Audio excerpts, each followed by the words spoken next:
নিজের মান বাড়ানো ভালো মনে করে, নিজেকে বান্দর মনে করে, তাদের চোখ খুলে দেওয়ার জন্য কোরআনের ভিতরে বর্ণনা করেন, ওয়ালাকাদ খালাকনাল ইনসানা মিন সুলালাতিন মিন তিন। আল্লাহ রাব্বুল আলামিন বলেন, আমি মানুষকে সৃষ্টি করেছি মাটির নির্যাস থেকে। সুম্মা খালাকনান নুতফাতা আলাকাতান ফাখালাকনাল আলাকাতা মুদগাতান ফাখালাকনাল মুদগাতা ইযামান ফাকাসাউনাল ইযামা লাহমা।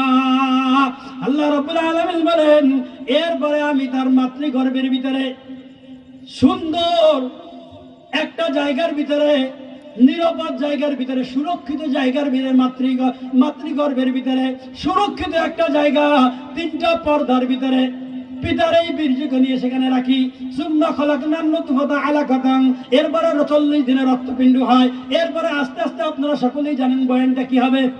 40 দিন পর রক্তপিণ্ড হয়, এরপরে এখানে হাড় হয়, এরপরে গোশ হয়, ইহার উপরে আল্লাহ তাআলা বিশাল এক লেপ দিয়ে দেয়। এরপরে একটা সৃষ্টি রূপে আল্লাহ তাআলা বানায়, এরপরে দুনিয়ার ভিতরে প্রেরণ করে, ওর ভিতরে চোখ দিয়ে দেয়, ওর ভিতরে রূহ দিয়ে দেয়, ওখানে বাল্বের জায়গায় বাল্ব সৃষ্টি করে দেয়, ওখানে চোখের জায়গায় চোখ, মাথার জায়গায় মাথা, কপালের জায়গায় কপাল, হাতের জায়গায় হাত, পায়ের জায়গায় পা, নাকের জায়গায় নাক, বাল্বের জায়গায় বাল্ব, কিডনির জায়গায় কিডনি, রক্তনালী আলাদা, খাদ্যনালী আলাদা, ঠোঁটের রগগুলো আলাদা, ব্রেনের রগগুলো আলাদা, হাতের রগগুলো আলাদা, পায়ের রগগুলো আলাদা, সবকিছু নিযুক্ত করে দেয় কে? জোরে বলেন কে? তাহলে আমাদের সৃষ্টিকর্তা কে? আমরা কিসের জাত? আমরা মানুষের জাত, আদমের জাত। কার জাত বলেন? কার জাত বলেন? কার জাত বলেন? নাকি বান্দরের জাত? যে বলে আমরা বান্দরের জাত, আমরা বলতে চাই তোমরা হলো বান্দরের জাত, আমরা বান্দরের জাত না, আমরা হলো বনি আদমের জাত। না ঠিক না বেটি? আল্লাহ রাব্বুল আলামিন বলে দিয়েছেন কিভাবে আমরা দুনিয়ার ভিতরে আসছি, কিভাবে আমরা দুনিয়ার ভিতরে আসলাম। এরপরও একটা গ্রুপ বলে আমরা নাকি বান্দরের জাত। আল্লাহ তাআলা আমাদেরকে এর থেকে হেফাজত ফরমান, বলেন আমিন। যারা বলেন আমিন, যারা বলেন আমিন। আল্লাহ রাব্বুল আলামিন পবিত্র কালামুল্লাহর ভিতরে বর্ণনা করেন, আল্লাযী খালাকাকুম মিন নাফসিন ওয়াহিদা। ওই যে আয়াত বলতেছিলাম সূরা নিসার প্রথম আয়াত, ইয়া আইয়ুহান নাসু তাকু রাব্বাকুমুল্লাযী খালাকাকুম মিন নাফসিন ওয়াহিদা। যিনি একজন মানুষ থেকে তোমাদেরকে সৃষ্টি করেছেন। কয়জন মানুষ থেকে? জোরে বলেন, কয়জন মানুষ থেকে? তার নাম কি? জোরে বলেন, তার নাম কি? আমরা কার জাত? আমি এই রোডে একদিন গাড়ির ভিতরে আসতেছি, দেখি দুইজনে ঝগড়া লাগাইছে। ঢাকা একদিন গুলিস্তানে, গুলশান একদিন ঝগড়া লাগাইছে দুইজনে। একজনে বলে কি যে সনাতন ধর্ম আগে, আর একজন বলে কি ইসলাম ধর্ম আগে। দুইজনে ঝগড়া লাগাইছে। এইবার কেউ কেউ হার মানতে রাজি না। আমি বললাম আমি একটু কথা বলবো কি আপনাদের ভিতরে? বলে বলেন। বললাম সর্বপ্রথম মানুষকে, মুসলমান দুটো বললো আদম। তাহলে ওইখান থেকে তো মানুষ আসছে, তাহলে কোন দল আগে? এই যে বুঝেন, এবার তো বুঝে বলছে। এবার আমাকে বলতে চাই যে আপনি এটা বললেন কেন? আমি বললাম আমি তো অনুমতি নিয়ে বলছি, আমি তো অনুমতি নিয়ে বলছি, অনুমতি না নিয়ে তো বলিনি আমি। তখন চুপ হয়ে গেছে।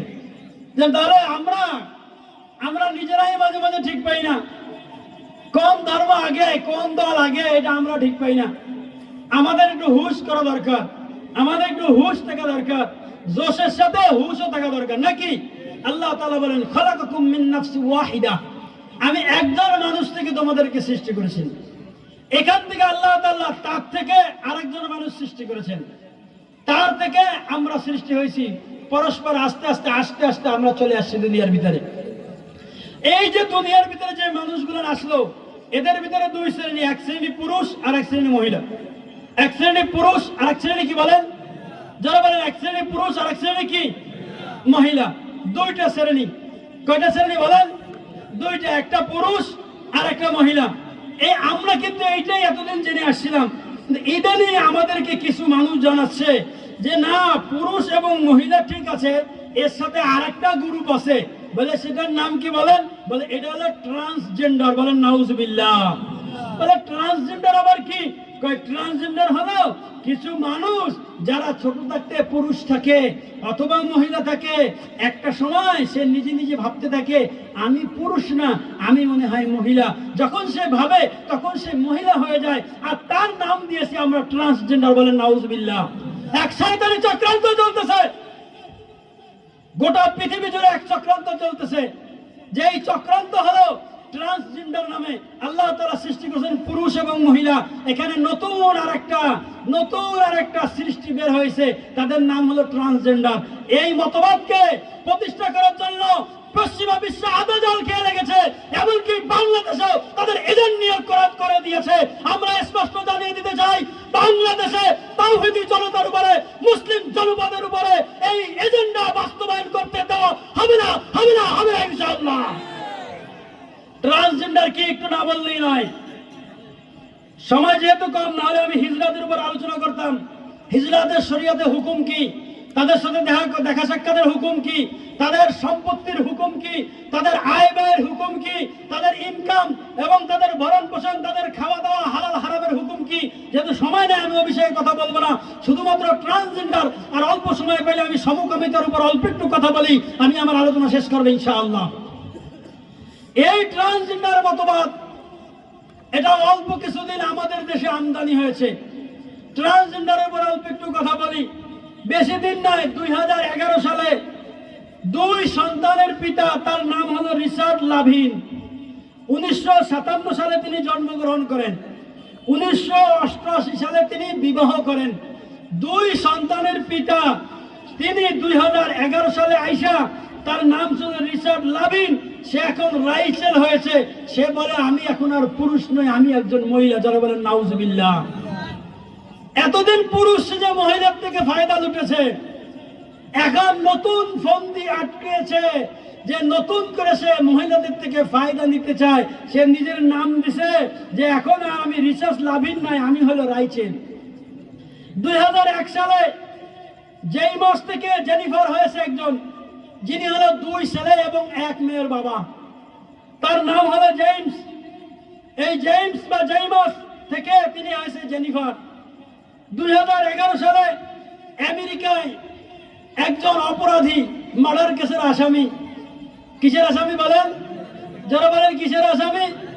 মার্ডার কেসের আসামি। 30 বছর জেল হয়েছে মাত্র। কয় বছর জেল হয়েছে? 30 বছরের জেল হইলে 9 বছর জেল থাকার পরে নতুন করে সে একটা ফন্দি আটকেছে। বলে আমি তো আসলে মনে মনে ভাবতেছি আমি তো পুরুষ না, আমি একজন মহিলা। যখন সে মহিলা হওয়ার কথা বলছে, তখন তার নাম হয়ে গেছে সে একজন ট্রান্সজেন্ডার মতবাদী। সে নতুন করে তার জেন্ডারকে পরিবর্তন করেছে। সুতরাং পুরুষদের জেলখানায় তো তাকে রাখা যায় না, মহিলাদের জেলখানায় নিয়ে গেছে। অল্প দিনের ভিতরে 2 জন মহিলা গর্ভবতী হয়েছে। বলেন নাউজুবিল্লাহ। এখন তো এরই মুসিবত, এই শয়তান যদি এই জায়গায় রাখি তাহলে তো মেসাকার করে ফেলবে। এর আবার ওইখান থেকে ফেরত দিয়া আবার পুরুষদের জেলখানার ভিতরে ঢুকানো হয়েছে। আমাদের সমাজের ভিতরে দেখবেন কিছু মেয়েরা আছে, আমাদের কিছু বোনেরা আছে, এরা প্যান্ট পরে শার্ট পরে ঘুরে বেড়ায়, এরা মাথায় একটা ক্যাপ পরে ঘুরে বেড়ায়। এরা প্রকৃতপক্ষে এই ট্রান্সজেন্ডার মতবাদকে গ্রহণ করে নাস্তিক হয়ে যাচ্ছে, বেঈমান হয়ে যাচ্ছে। আমরা যদি এদিকে নজর না দেই, এই দেশ, এই জাতি নষ্ট হয়ে যাবে।